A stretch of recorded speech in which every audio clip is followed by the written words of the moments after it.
Tres.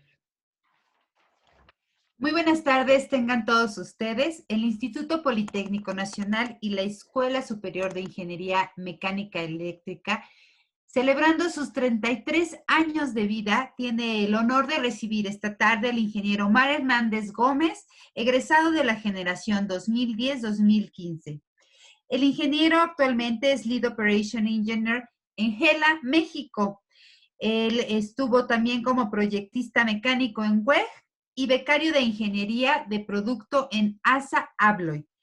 El ingeniero Omar Hernández está cursando actualmente un curso de Six Sigma Green Belt. Bienvenido seas, Omar, a esta tu casa, ESIME Azcapotzalco. Muchas Buenas gracias. tardes. Buenas tardes a todos. Tu tema, Omar, es la estadística como herramienta para evitar errores en la industria. Te cedo la palabra y te dejo el micrófono, Omar. Muchas gracias. Sí, como tal, el tema que escogí para el día de hoy es referente de cómo nosotros como ingenieros nos vamos a estar enfrentando en la industria y qué herramientas vamos a necesitar para hacer toma de decisiones. ¿Podemos cambiar de diapositiva, por favor? Primero, para entender un poquito más este tema, vamos a hablar referente de qué es la estadística, cuál es el objetivo de la estadística y para qué lo vamos a estar utilizando día con día. Bueno, prácticamente la estadística como ciencia inductiva nos permite cuantificar valores y segregarlos en diferentes grupos, de tal manera que podamos analizarlos. Pero realmente, ¿por qué es una herramienta útil para la industria?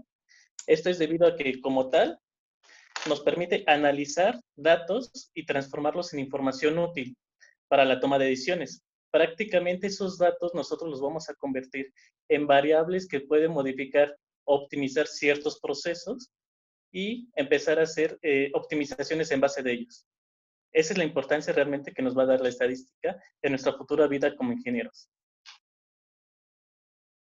¿Podemos pasar a la siguiente diapositiva?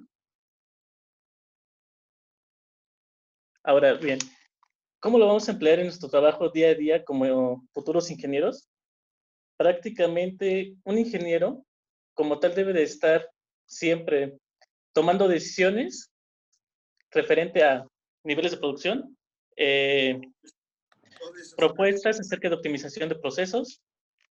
También debe estar tomando las decisiones referente a qué pasa, por qué mi proceso empieza a fallar, por qué empiezo a tener merma de materiales, por qué tengo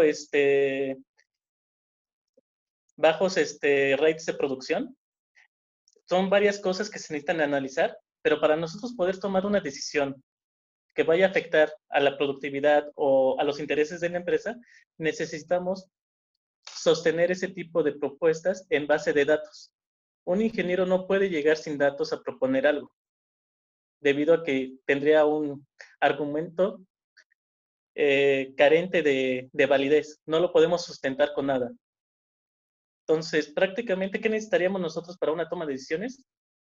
Datos cuantificables, de los cuales podamos confirmar de que nuestra suposición o nuestra decisión es la correcta. ¿Cómo vamos a hacer eso? Prácticamente necesitamos estar tomando mediciones, referentes si tenemos unas piezas malas, ver en cuántas piezas malas yo empiezo a tener los defectos. ¿Qué es lo que nosotros vamos a evaluar prácticamente? Prácticamente, dependiendo del área en donde nosotros vayamos a empezar a trabajar o en donde nos vayamos a desarrollar, son las diferentes herramientas que vamos a utilizar. Un ingeniero como tal puede permanecer tanto en el área de proyectos, ventas, calidad. De hecho, en calidad es donde nosotros aplicamos más la estadística, debido a que prácticamente es la columna vertebral de la misma área. Diseño también llegamos a utilizar parte de algunas herramientas de estadística. Manufactura también, mantenimiento, así también como en otras áreas. Pero realmente, ¿por qué nosotros los vamos a utilizar? Digamos, si nosotros caímos en el área de proyectos, necesitaríamos saber realmente cuáles y entender cuáles son las necesidades de nuestro cliente. Muchas veces el cliente lo que nos va a pedir es entrégame cierta cantidad de piezas, pero necesito que estas piezas caigan entre estos límites de especificación. Entonces, ahí tenemos un requisito muy importante. Realmente, ¿cuáles son los parámetros con los cuales me va a estar evaluando mi cliente para definir si mi producto es aceptable o no aceptable? Y para evitar también en un futuro lo que vendrán siendo reclamos, y eso puede llegar también con sanciones monetarias hacia la empresa. Para eso también nosotros tenemos que estar evaluando realmente a partir de cuántas piezas yo voy a empezar a tener piezas malas, piezas buenas, en base de lo que llaman PPM. ¿Qué es un PPM? Son partes por millón de piezas defectuosas. ¿Ok? Ahora, si nosotros llegáramos a caer en el área de ventas, necesitamos también calcular cuál va a ser el índice de ventas del siguiente año. En base de eso, nosotros tenemos que hacer el cálculo de lo que se haya producido el año pasado, los niveles de venta y cuáles han sido la cantidad de stock que tenemos actualmente. Y en base a eso, nosotros podemos hacer una predicción para hacer el stock de seguridad para el siguiente año. Más que nada ahí lo que tenemos que hacer es un cálculo predictivo para definir si la producción es capaz o no es capaz. En el área de manufactura, prácticamente ahí también tenemos que definir si nuestras máquinas que nosotros vayamos a diseñar van a ser capaces o no van a ser capaces para cumplir con la producción, ¿cierto? Pero también debemos de hacer cálculo referente. Digamos, si yo necesito transportar un componente A a un componente B, necesitamos definir realmente cuál es la capacidad de mi proceso. Para definir la capacidad del proceso necesitamos utilizar diferentes herramientas de estadística para definir si mi proceso es capaz o no es capaz. Para eso vamos a utilizar índices de estabilidad del mismo, como lo es el CP y el CPK, que son herramientas que nos van a ayudar a evaluar lo que es la voz del cliente y la voz del proceso. La voz del cliente va a estar definido en base a los requerimientos o cuál es la necesidad del cliente, lo que habíamos mencionado. Nos van a dar en algunos casos tolerancias. ¿De dónde hasta dónde podemos nosotros estar y cuál es lo que no nos van a aceptar? Y en base de eso, tenemos que ver si nuestro proceso es capaz o no es capaz. Asimismo, en el área de calidad, es una herramienta muy útil para definir la causa raíz de los diferentes problemas. Asimismo, habría otra área dentro del mismo calidad, como la metrología. ¿Para qué me va a servir la estadística y la metrología? Muy sencillo. Primero, para definir si mi instrumento de medición es capaz para medir la variación que yo necesito en mi producto. Para eso yo tengo que evaluar en base de un MSA, que es una evaluación del sistema de medición. ¿Y cómo voy a evaluar eso? En base de los índices de capacidad de medición, que son los AG y CGK. Y ahí como tal, como norma estándar, no debemos de exceder del 10% de variación en comparación de la tolerancia total. En el caso de mantenimiento, lo podemos utilizar también para definir cuándo nosotros vamos a colocar un mantenimiento predictivo y evitar un mantenimiento correctivo, que es lo que nos estaría generando un costo mayor y estaremos parando producción, que es lo que como mantenimiento debemos de evitar. Que la línea pare por un problema con alguna máquina o con algún equipo. Y así como este tipo de ejemplos existen mucho más en la industria que se pueden estar viviendo día con día cuando ustedes ya ingresen en el ámbito laboral. ¿Podemos cambiar a la siguiente diapositiva, por favor?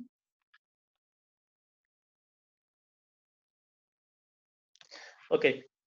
De los principales usos que mencionamos hace un momento, para el área de calidad y diferentes áreas utilizamos lo que es la detección de los puntos de variación y definición del error. Para eso, nosotros sabemos que en un proceso intervienen diferentes acciones. Por ejemplo, si yo tengo un proceso de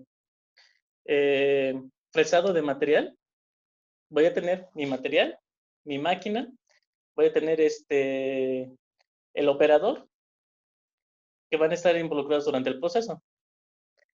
Pero también ahí nosotros debemos de empezar a definir cuáles van a ser nuestras variables del por qué el tipo de variación, ¿sale? Entonces nosotros necesitamos primero definir si podemos controlar o no controlar ese tipo de variaciones que se había mencionado y si se pueden controlar, si los podemos medir o cuantificar. En dado caso de que se pueda llegar a cuantificar, nosotros podemos hacer una comparación para ver qué tipo de factor tiene una mayor presencia o es más significativo para la variación del proceso. Lo que nosotros podemos ver en las imágenes de abajo vienen siendo ejemplos de cómo nosotros vamos a evaluar ese tipo de variaciones. En la imagen del lado izquierdo tenemos lo que son tablas, box plot, tablas de caja, en las cuales se hacen una comparación de manera directa, un poco más visual, referente hacia dónde tengo mi población y qué tanta variación tengo. Una gráfica de cajas como tal, el cuadro o la caja, marca realmente dónde tenemos el 50% de la población de las mediciones y las líneas representan cada una el 25% de la población restante. Entre más grande sea la caja, mayor variación tengo en el proceso y más significativo, por ende, es ese punto de variación. Como pueden ver, tenemos diferentes factores que intervienen ahí, que podemos ser desde el tipo de lote de producción, el momento de que se está corriendo la operación, que puede ser desde el inicio, la mitad o al final del turno, y si tenemos variación entre los mismos operadores. ¿Sale? Como podemos ver, realmente la incidencia se ve más marcada hacia un lado, ¿no? Con el operador 1, que realmente es el que me puede estar generando más variación, debido a que el tamaño de caja es mucho más grande. Entonces, yo en base de ese tipo de información que me está arrojando este análisis en Boxplot, puedo empezar a definir. Bueno, puede ser de que, bueno, yo propondría de que a los operadores se les vuelva a capacitar para evitar esa variación entre operadores. Esa es una decisión que podemos tomar de manera inmediata y por ende podemos ver reflejado, después de la capacitación, monitorear unas 2 o 3 semanas y confirmar si realmente funciona o no funciona. En dado caso de que sea al inicio, mitad o final de turno, ahí sí tendríamos que tener un control más preciso con la gente de calidad para definir cuál es qué es lo que sucede al inicio, la mitad o al final de turno. Y si el problema viene siendo por cada lote de producción, entonces podemos empezar a definir de que tenemos un problema con el surtimiento de material. Prácticamente, este tipo de gráficas nos arroja mucha información si la utilizamos de manera correcta. Y para eso vamos a utilizar los valores que son de media y desviación estándar. El valor de media me va a definir realmente hacia dónde tengo la mitad de la población o cuál es el valor del promedio de las mediciones. Se calcula de la siguiente manera. Se hace la sumatoria de todas las mediciones y se divide entre la cantidad de mediciones, de tal manera que nosotros podemos sacar ese valor. La desviación estándar como tal me va a decir cuál es el porcentaje de variación en relación con la media, que se puede ver de manera muy gráfica en esta zona con el tamaño de la caja. En un futuro, igual si ya no se quisiera hacer tantos gráficos, se pueden empezar a tomar decisiones solamente en base de la media y desviación estándar. Entre más alto sea el valor de la desviación estándar, más inestable es mi proceso, o más significativo es mi variable. Las gráficas del lado derecho tenemos lo que son histogramas, de los cuales podemos hacer también comparaciones referente de cómo luce mi proceso, etcétera. Así también como un diagrama realmente de cuáles son los factores que intervienen en el proceso y qué tan significativos pueden ser. Esto para lograr detectar un error o una causa raíz es muy importante. Más que nada porque nos permite una inspección muy, muy rápida de manera visual y entendible. ¿Podemos pasar a la siguiente, por favor?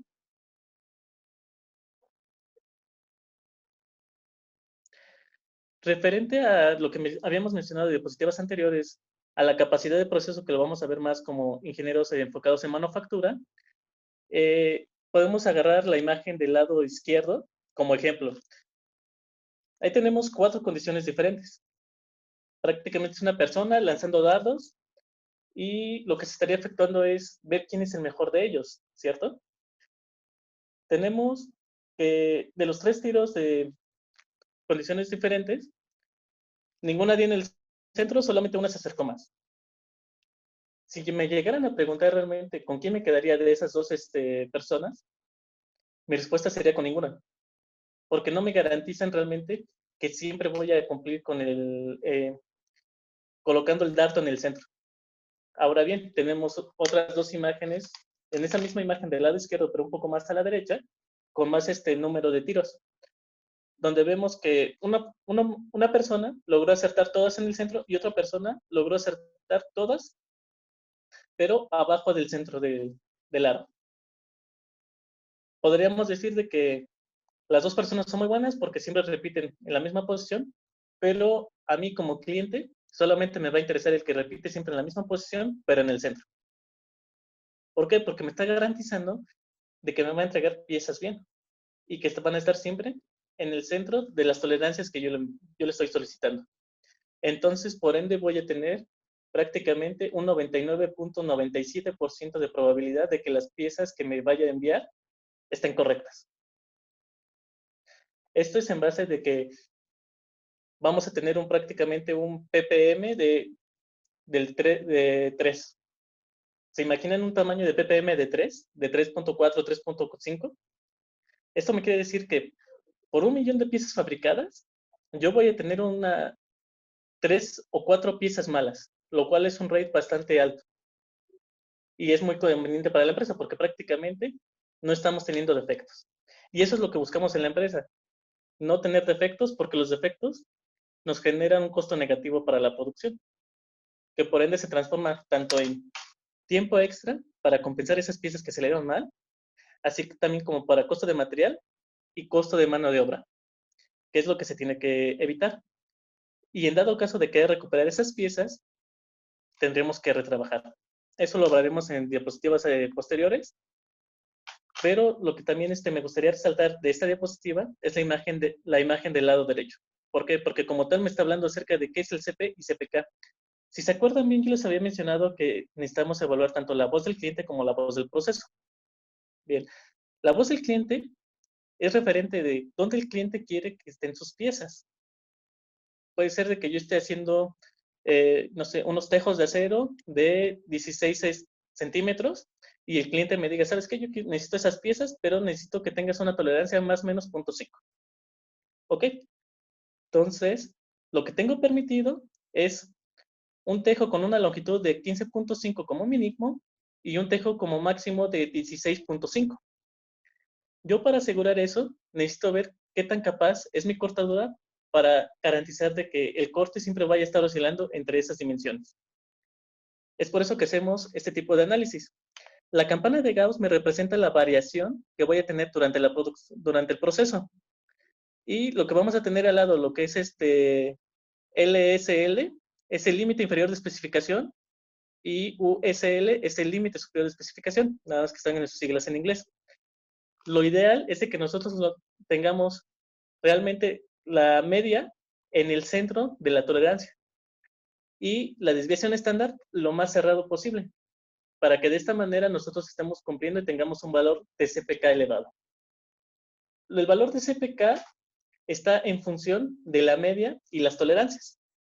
Si yo tengo una muy buena desviación estándar, pero mi media está desplazada afuera de las tolerancias, voy a tener un valor de CPK negativo. Pero, ¿qué es el CP? El CP solamente es la voz del proceso, que va a estar en función de las tolerancias, más no de la media. ¿Qué quiere decir esto? Yo puedo tener una pieza con una variación muy baja, pero fuera de tolerancia, y esto se me va a transformar en un valor de CP elevado. Ahora bien, ¿cómo yo lo puedo interpretar de una manera más sencilla? Prácticamente lo ideal es de que la campana de Gauss quepa más de 3 veces dentro de las tolerancias. Si yo logro alcanzar eso, voy a tener un valor de CPK arriba de 1, siempre y cuando esté en el centro. Es por eso que es muy importante de que la variación sea mínima, porque va a ser muy raro que en el proceso ya real nosotros tengamos en un lote de producción la variación vaya a estar en el centro de las dimensiones. Generalmente va a estar desviado ya sea hacia el límite superior o el límite inferior, pero si nosotros logramos reducir la variación o el tamaño de la campana de Gauss, podemos incrementar el valor de CPK. Entonces, en base a eso, igual muchos clientes trabajan de que ellos necesitan valores de CPK arriba de 1.6, porque eso les quiere dar a entender de que van a tener unos valores de ppm muy bajos.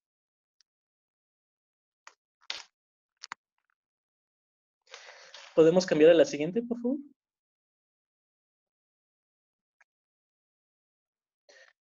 Ok, también nos va a servir bastante la estadística para la predicción de piezas erróneas, lo que son las partes por millón, de lo cual es algo muy importante.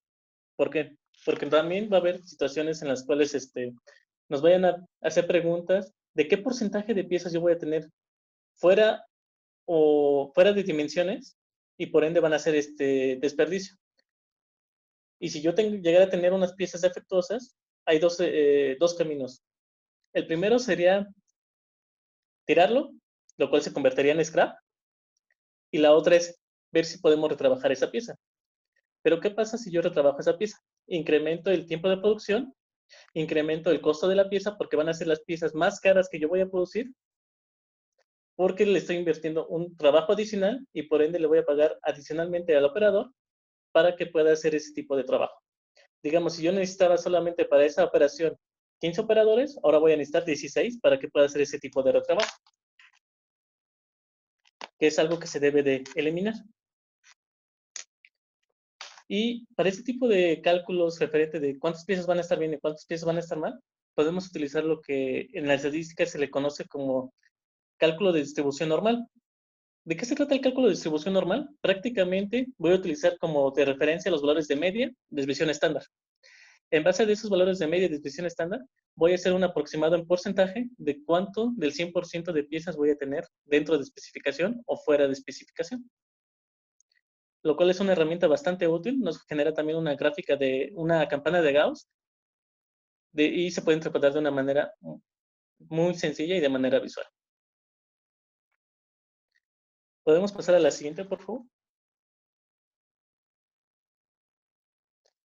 En el caso del diseño, vamos a enfrentarnos también con solicitudes del cliente referente a que cumplamos cierta tolerancia para que ellos puedan ensamblar, o inclusive dentro de la empresa donde nosotros llegamos a trabajar, podemos ensamblar piezas. Entonces, para eso también nosotros tenemos que cumplir ciertas tolerancias para que la unión entre componentes sea óptima y evitamos así también como fracturas entre componentes al momento del ensamble. Para eso nosotros vamos a utilizar diferentes herramientas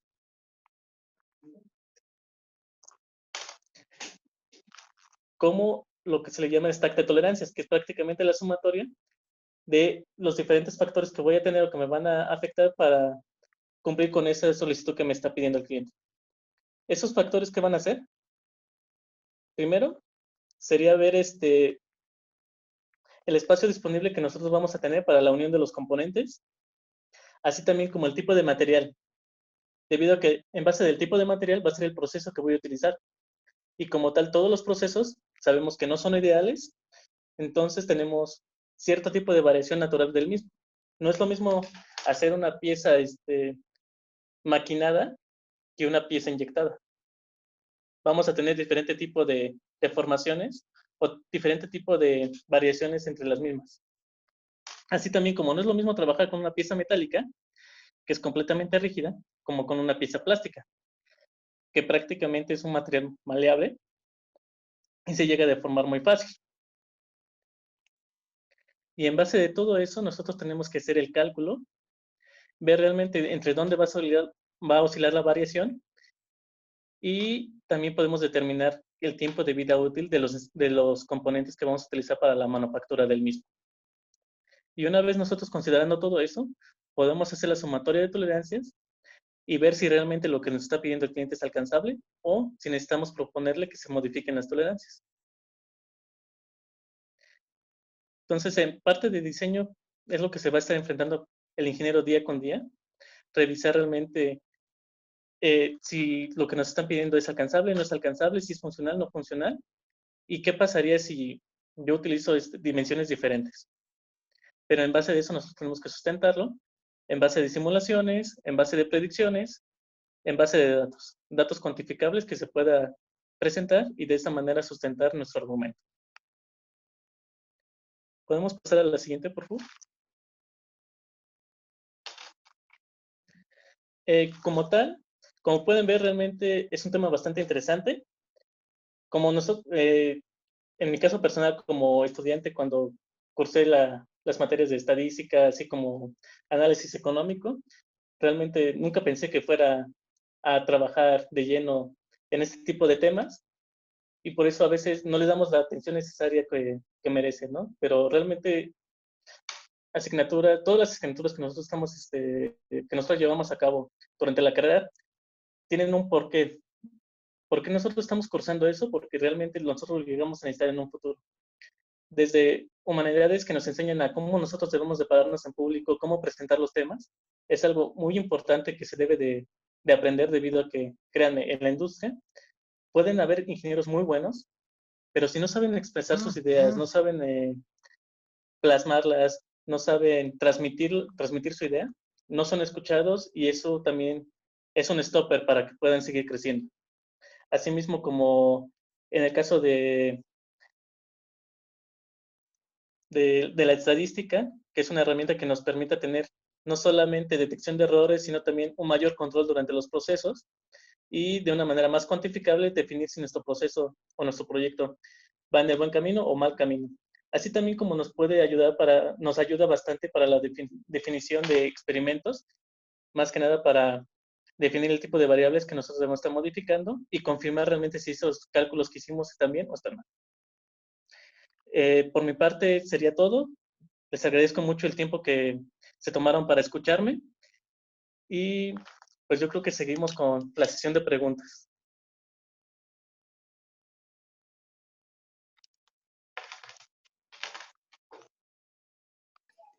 Omar, muy buenas tardes. Buenas tardes. Soy la maestra Mireya Anguiano. No sé si está activa mi cámara. Mira, yo estoy con un grupo de compañeros, colegas tuyos, a punto de egresar de octavo semestre. Y me pareció muy interesante tu plática, por lo cual los invité. Me gustaría si me hicieras el honor y el favor de invitarlos, de comentar con ellos cuál es tu experiencia fuera de la empresa. Ya nos comentaste que, bueno, poner atención en la parte de humanidades es muy importante, prepararse ellos. Nosotros somos unos mediadores, estamos acompañándolos nada más, estamos tratando de implementar algunos temas nuevos y de desarrollo personal sobre todo. A mí me gustaría que les dirigieras a ellos unas palabras, porque estamos en una nueva normalidad y ahora pues más que nunca es muy importante nuestra presencia, nuestra imagen, nuestra forma de expresarnos. Entonces, sí me encantaría que les platicaras un poquito tu experiencia allá en la industria después de CIME, alguna experiencia que hayas tenido que les pueda ayudar a ellos prevenir alguna condición en la que se van a presentar en alguna situación, espero muy pronto, dentro de la empresa o dentro de su trabajo. Sí, con todo gusto. De hecho, son varias experiencias. Como tal, las más críticas a veces son los choques entre compañeros de trabajo. Hay veces de que, pues prácticamente, aunque tú no tengas la culpa o algo así, pero participaste en el proyecto, necesitan un chivo expiatorio. Entonces, la mejor manera de evitar eso es que tú como tal estés enfocado en el proyecto en el que trabajaste, domines el tema y más que nada, siempre hay que guardar información. Esta información nos puede ayudar en un futuro para evitar responsabilidades o, en este caso, evitar reclamos de si un proyecto sale mal o sale bien. Y más que nada, evitar de que al fin y al cabo, como no te defendiste, no tuviste los argumentos como para decir, ¿sabes qué? Yo sí hice mi trabajo, te pueden pasar a ti la responsabilidad. Otra cosa también que pasa muy a menudo, siempre que nosotros, como recién egresados, estamos más acostumbrados de que si queremos platicar con alguien, pues me va a dedicar tiempo para escucharme. La verdad es que no es así. Hay muchas veces en los cuales gerentes, directores van a estar muy ocupados, en los cuales no te van a dedicar tiempo. Tú tienes que buscarlos, tú tienes que ir exponiéndoles el tema mientras ellos van caminando. Más que nada debes demostrar seguridad y que sabes del tema, porque si tú no demuestras seguridad, empiezas a tartamudear, empiezas a utilizar muchas veces como que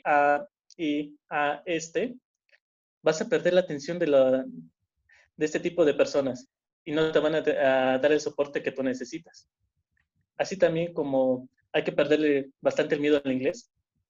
porque créanme, es un requisito muy, muy, muy indispensable que necesitamos todos los días. Por ejemplo, en mi caso, yo tengo que llevar juntas en inglés.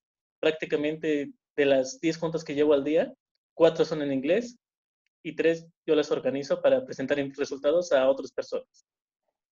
Entonces, más que nada es, igual cuando hagan sus presentaciones, hay que saber identificar el tipo de público hacia donde nosotros vamos a transmitir la información.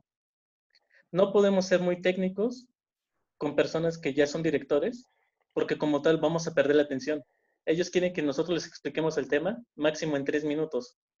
Mientras más simplificado tengas el tema, mucho mejor. Solamente hay que ir al grano, hay que evitar el origen de la causa raíz, hay que evitar prácticamente la historia larga, hay que resumirla en 2 o 3 palabras y realmente lo que ellos quieren escuchar es, ¿funcionó o no funcionó? ¿Cuánto me ahorré? ¿Cuándo lo inicias? ¿Y cuándo podemos ver los resultados? Y para eso, pues tenemos que estar haciendo presentaciones constantemente, tenemos que estar haciendo gráficas de manera que sea nuestra información más visual y sobre todo, señores, mucha seguridad.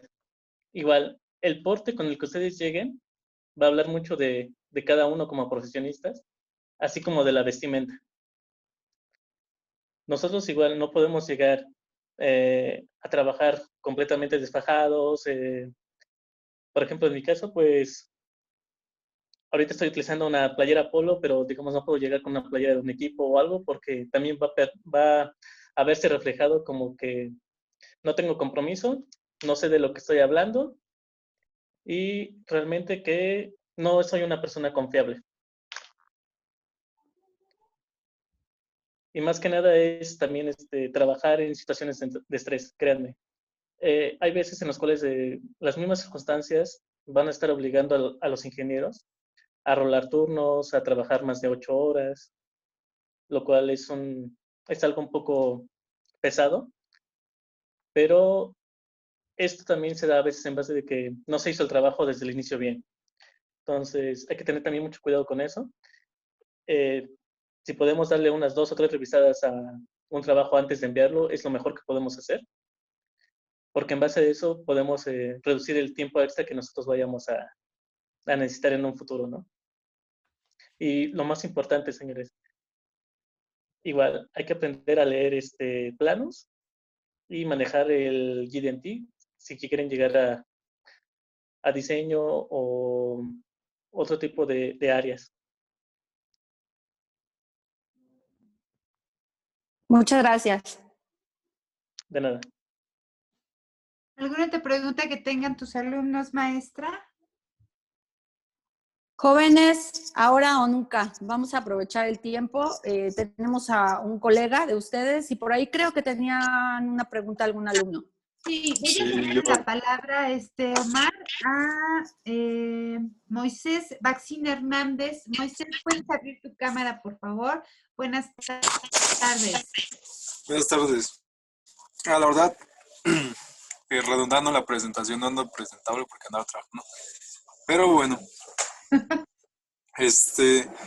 mi duda es realmente sobre el ambiente laboral, porque, bueno, yo estuve trabajando igual con ingenieros, estuve trabajando en una empresa y lo que me he dado cuenta es que en varios lugares es diferente el ambiente laboral de lo que te piden, digamos, de cómo te piden las cosas y cómo te tratan. Y lo que me pareció muy relevante del compañero Mar fue que, por ejemplo, sí tiene muchísima razón donde dice que a los dueños, digamos, a los eh, administrativos, un poco en cargos más superiores, les interesa más que nada el enfoque de resultados y que seas más concreto. Y ciertamente sí me he dado cuenta de que, por ejemplo, si no sabes muy bien expresarte, enseguida, tanto corporalmente como en el lenguaje, sí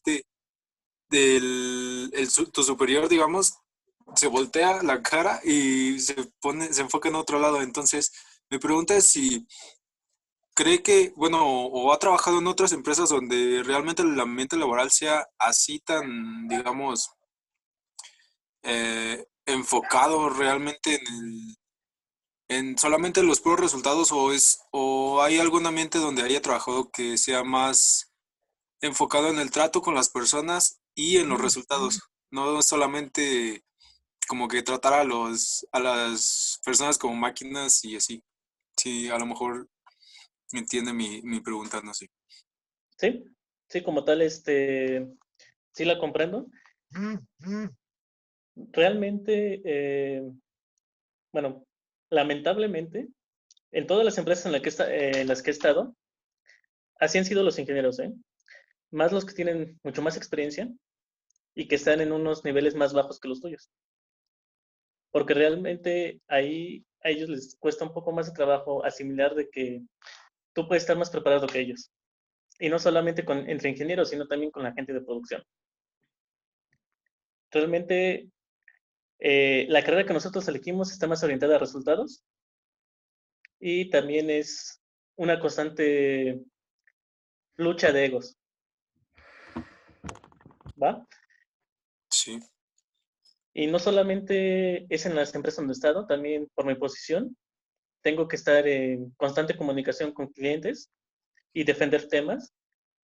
Como en la empresa donde estoy ahorita somos proveedores del sector automotriz, hay veces de que tenemos que estar en sala de juntas donde tenemos al cliente final y a otros 2 o 3 proveedores más, en los cuales nos estamos peleando quién está fabricando las piezas mal, de quién es la culpa y hacia dónde se va a cargar los gastos extras que está haciendo la ensambladora como tal. Entonces, como tal, sí es un ambiente un poco más agresivo, donde realmente aquí lo más importante es definir que tengamos las ideas claras de lo que vamos a presentar, tener mucha seguridad entre nosotros y utilizar un lenguaje corporal lo más adecuado posible. Hay que estar evitando realmente hablar como un robot, solamente en una sola posición, sin mostrar sentimientos, pero también en algunos casos es muy malo hacer muchos ademanes. Eso puede llegar a interpretarse como que estamos alardeando o no conocemos también del tema, ¿no? va, muchas gracias. ¿Verdad?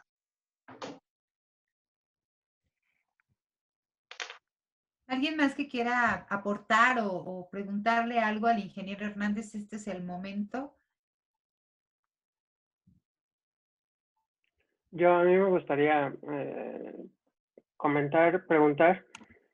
Estás trabajando dentro del área automotriz, entonces me imagino que tienes mucho que ver con lo que es Six Sigma, lo que es Lean Manufacturing, Core Tools, demás herramientas que te ayudan a administrar mejor tus procesos y que sean lo más eficientes y lo más amigables posibles. Entonces, aquí nos platicabas tú sobre las estadísticas y demás cuestiones que tienes que analizar durante tu trabajo, pero más o menos como de cuántas piezas son las que tú estás analizando en tus estudios, como de cuántas piezas estamos hablando. Ok, esa es una pregunta muy interesante, porque realmente del tamaño de muestreo va a depender del costo que me va a generar del mismo. ¿A qué me refiero con esto? Vamos a tener piezas que nos tardamos en medir prácticamente 10 minutos, pero si yo quiero hacer una medición muy confiable, el tamaño de muestra tiene que ser muy grande, pero por ende va a ser bastante costoso y no va a ser sustentable. Si yo necesito una respuesta rápida y quiero hacer unas 200 o 300 mediciones que me van a llevar tal vez 3 o 4 días, ya no es una respuesta rápida porque me falta hacer el análisis también y proponer mejoras y volver a medir si mis mejoras funcionan o no funcionan. Un valor estadístico confiable es es considerando 30 piezas medidas. Eso ya nos empieza a dar un parteaguas para ver realmente hacia dónde está la tendencia. Pero dependiendo de la necesidad o el tema crítico, se decide acortar o incrementar ese tamaño de muestra. Lo que hago generalmente día con día es tratar de optimizar tiempos. A veces el mínimo de piezas que yo hago mediciones son de 15 piezas, pero genero valores estadísticos para completar las 15 faltantes, respetando los valores de media y desviación estándar que se tienen en base de ese tamaño de 15 piezas. Yo no puedo tomar unas decisiones en base de 2 piezas porque es como un volado. Si una pieza sale bien o una pieza sale mal, no sé cuál va a ser la correcta. Así también como no puedo tomar un tamaño de muestra inferior a las 10 piezas, Hay una regla como tal en la estadística que te menciona que una pieza tiene el 50% de probabilidad de tener una variación con respecto a la segunda, y así, hasta que llega a la séptima pieza donde tenemos un porcentaje de variación menor. Y a partir de la décima, doceava pieza, nosotros podemos empezar a definir tendencias, así como anomalías durante el proceso de medición, que vendrían siendo valores anormales que nosotros podemos discriminar, pero si nuestro tamaño de muestra es muy corto, no lo podríamos hacer. Ujú. Bueno, entonces eso en cuanto al tamaño de la muestra. Y en cuanto al universo, ¿de cuántas piezas estamos hablando? Tú sacaste un tamaño de muestra de 30 piezas, pero en sí tu lote de cuántas piezas es. ¿Ok? Ahí depende de cuál va a ser el rate de producción de las piezas. Si es Ujú. un producto que no se produce constantemente, puedo utilizarlo del mismo batch de producción. Pero si es un producto de producción continua, yo tengo que dividir el muestreo. Prácticamente agarrar 5 piezas de un día, 5 piezas del otro, 5 piezas de otro día, pero variándolas entre inicio, mitad de proceso y final de proceso. De tal manera para evaluar diferentes cosas.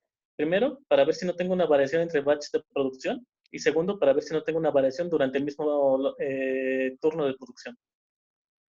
Vale. Y ya mi última pregunta sería entonces, tu departamento o el área en el que tú estás trabajando, ¿cómo convive o con qué otros departamentos son con los que convive de manera directa?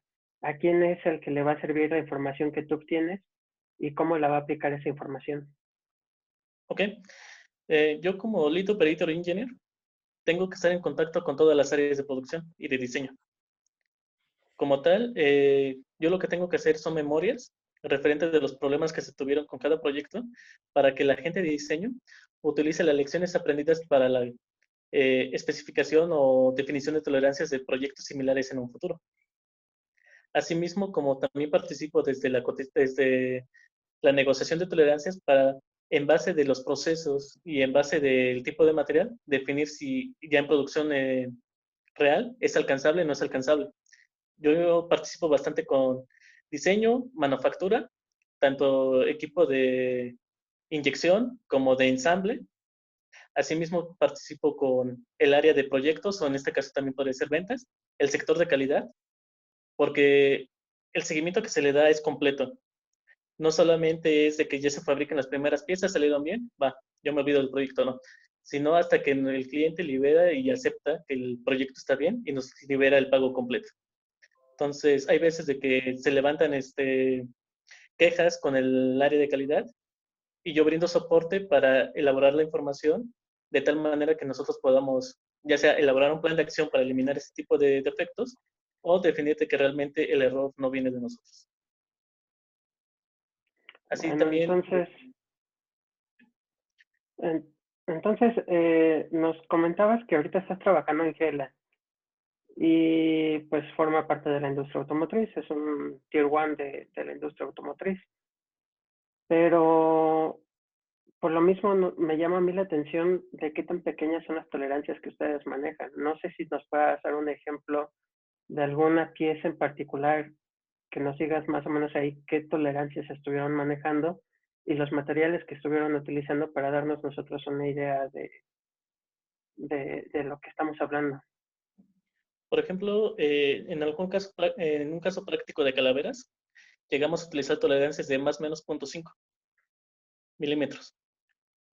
Pero va a haber zonas Ujú. preferenciales en las cuales inclusive se llega a cortar de más o menos 0.2 milímetros de variación, lo cual es algo muy, muy reducido. ¿Por qué? Porque estamos trabajando con plásticos y dependemos de la unión tanto de lo que es la carcasa como lo que es el lente y de los componentes internos. Entonces ahí vamos a tener también variaciones desde componentes como esos dos, así como de proceso de ensamble que puede llegar a deformar la misma pieza. Y otro punto de variación que tenemos es la repetibilidad que vamos a tener en la máquina, que en algunos casos la repetibilidad es de más o menos 0.2. Entonces, si te das cuenta al sumar todo eso, más o menos 0.5 es algo muy cerrado. Eso hay que sumarle también de que debemos de cumplir con valores de CP y CPK. El CPK que nos piden igual para liberación es de 1.67. Entonces, prácticamente la variación que tienes permitido, si lo transformamos en desviación estándar, es de 0.015. Prácticamente es menos de 0.1 milímetros de variación. Ujú. Muy bien, muchas gracias. ¿Alguien más tiene alguna duda, compañeros? Pues no hay más preguntas. Por tu mejor opinión, Omar, me encantaría cerrar este segmento haciendo énfasis en dos cosas que dijiste que me parecen de suma importancia, porque estamos hablando de herramientas como la estadística, que además de que formaron parte de tu currícula académica que cursaste en la escuela, como ya platicamos fuera de foco, hacen, enriquecen tu labor como ingeniero. Y dijiste que herramientas como la estadística optimizan el valor de la información, nos ayudan a optimizar la información para la toma de decisiones. Y yo con eso cierro. Si tú quieres hacer alguna otra aportación, este es el momento, Omar. Te agradezco muchísimo tu entusiasta participación en los festejos del 33 aniversario de nuestra amada ESIM Azcapotzalco. Ok, nada más para cerrar igual, decirles a todos los que se pudieron conectar, muchas gracias, y que no se cierren a lo que puedan aprender en un futuro, o lo que están aprendiendo en la escuela. Hay temas tan sencillos como parecían, digamos, desde la manufactura de una caja, que tiene su chiste y realmente es bastante interesante, y pagan bastante bien por hacer eso. Entonces, realmente aprovechen ahorita lo que puedan. Están en tiempo para equivocarse todo lo que quieran en la escuela. Ya en la industria es otra historia, pero aprovechen ahorita. Si tienen dudas, pregunten. Si tienen alguna inconformidad, alguna cosa que les parezca que, ¿sabes qué? Creo que lo están exponiendo mal. Debatan con sus profesores. Esto les va a ayudar bastante en la industria. Realmente, no solamente acepten lo que diga el profesor, cuestiónenlo y de esa manera ustedes también van a aprovechar más.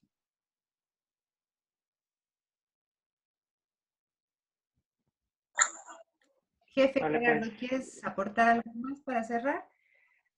Sí, pues agradecerle a Mar por su participación. La verdad es que, como bien comenta, a veces uno como alumno no le da el peso suficiente a lo que aprendemos en la escuela. Han de saber que yo estudié en la vocacional, en la voca número 9. Ya cuando iba yo en sexto semestre de la vocacional, pues debía como 4 materias, pero una de ellas era probabilidad y estadística. Entonces yo dije, no, pues probabilidad y estadística, cualquier cosa, ¿no? La dejo al final y la paso en título y salgo de la vocacional sin broncas. Entonces pues me puse a estudiar más física, me puse a estudiar más cálculo, que era otra que debía. Y pues ya al final, en la primera ronda de título, pasé una de cálculo y una de física. Para la segunda ronda de títulos, ya nada más me faltaba pasar una física y probabilidad y estadística. Pues me puse a estudiar más física, la pasé y no pude dar el brinco a la superior porque debía yo probabilidad y estadística, se me quedó esa materia. Entonces, pues se queda como se me quedó como un punto ahí y desde entonces le empecé a meter mucho probabilidad y estadística. La terminé pasando y después ya terminé por entrar a la CIMA Azcapotzalco, estudié la ingeniería. Y pues muy bien, ¿no? Estadística y probabilidad de estadística, muy bien. Sin problemas las manejé después. Y después me olvidé de ellas. Pero ya después, cuando empiezo a trabajar más con la industria automotriz y empiezo a ver herramientas, como les comentaba hace un momento, como Core Tools, Lean Manufacturing, Six Sigma, demás herramientas de administración y de control de la producción, pues te das cuenta que ahí entra todo lo que viste en probabilidad y estadística, manejar números, tenerlos en la mente, saber qué son esos números, cómo van a impactar en tu producción, cómo van a impactar en tu diseño, cómo van a impactar en las ganancias mismas del proyecto que tú tengas. No nos podemos olvidar de todo eso. Créanme que todo lo que nosotros estudiamos y aprendemos en la escuela siempre se va a quedar con uno. Y en alguno o en otro momento de la vida, pues lo tendremos que aplicar. Y creo que por eso es importante que nuestros egresados regresen y nos platiquen todas estas experiencias que han tenido y que podamos convivir y aprender de esas experiencias que ellos han tenido para que nosotros no las dejemos nada más ahí como un conocimiento que alguna vez adquirimos, sino que veamos la posibilidad de dónde lo podemos aplicar y cómo lo podemos aprender mejor. Por eso, Marc, te agradezco mucho la presentación que tuvimos el día de hoy. Vas a ver que va a dejarle muchos beneficios a los que participamos en este webinar. Y pues la verdad es que estamos fascinados con que nuestros egresados regresen, que sigan aportando, que sigan conviviendo con su alma mater. 33 años de la CIMA Azcapotzalco no son fáciles, y mucho menos fácil es mantenernos en la punta de lanza tecnológica. Porque algo que también comentábamos, jóvenes necesitan creérsela que están en una de las mejores escuelas de ingeniería del país, en una de las mejores escuelas de ingeniería de toda América Latina, y que por lo mismo somos reconocidos allá afuera y que a donde nosotros nos paremos nos van a hacer caso. Ejemplos, aquí está por ejemplo Omar. Omar ha trabajado en empresas con gran prestigio, con gran reconocimiento y con puestos de un buen nivel de importancia y sobre todo un buen nivel de responsabilidad. Entonces, Omar, te agradecemos mucho tu participación. Esta es tu casa, la CIMA Azcapotzalco siempre será tu casa. Siempre serás bienvenido por acá. Te agradecemos mucho y seguimos en contacto para futuras participaciones. Muchas gracias. Igual, para cerrar mi participación, es muy cierto lo que tú comentas. Créanme, principalmente si van a trabajar a una provincia o al Bajío o al norte, decir que ustedes son egresados del Instituto Politécnico Nacional es una garantía de que conocen mucho, saben mucho y tienen muchas expectativas de ustedes. Igual me ha pasado bastante desde que entré en web, desde que entré aquí a Gela, desde que ellos sabían de dónde vengo. Es así también como te exigen. Y otra cosa igual, hay que creerse realmente que son ingenieros, hay que también saber manejar el estrés y aguantar, que es por lo que muchas personas acaban renunciando o acaban sin avanzar. Entre más responsabilidad, más estrés va a haber. Entonces, hay que saber manejar eso y pues hay que ver siempre hacia crecer, no quedarse estancados. Muchísimas gracias, Omar. Te esperamos para nuestro próximo aniversario. Vas a ver que esta no es la última ocasión que nos acordamos de ti. Y pues vamos a seguir en contacto con todos ustedes. Los invitamos a que sigan la página de Facebook de la Unidad Politécnica de Integración Social, donde vamos a estar publicando futuras participaciones de Omar y de algunos otros egresados que nos van a estar acompañando en este 33 aniversario. Muchísimas gracias, compañeros. Que tengan una excelente tarde. Por favor, síganse cuidando mucho. Hasta luego. Buenas tardes a todos. Gracias, Omar. Gracias. Hasta luego. Buenas Hasta luego. tardes. Bye, Miri, cuídate mucho. Buenas tardes. ¿Cómo estás? Bye. Me da muchísimo gusto verlos. Desde lejos, pero Cuídate mucho. los quiero con el corazón. Cuídense. Un abrazo fuerte. Adiós, Yo también. igualmente. Bye. Adiós, jefe. Bye. Bye. Bye.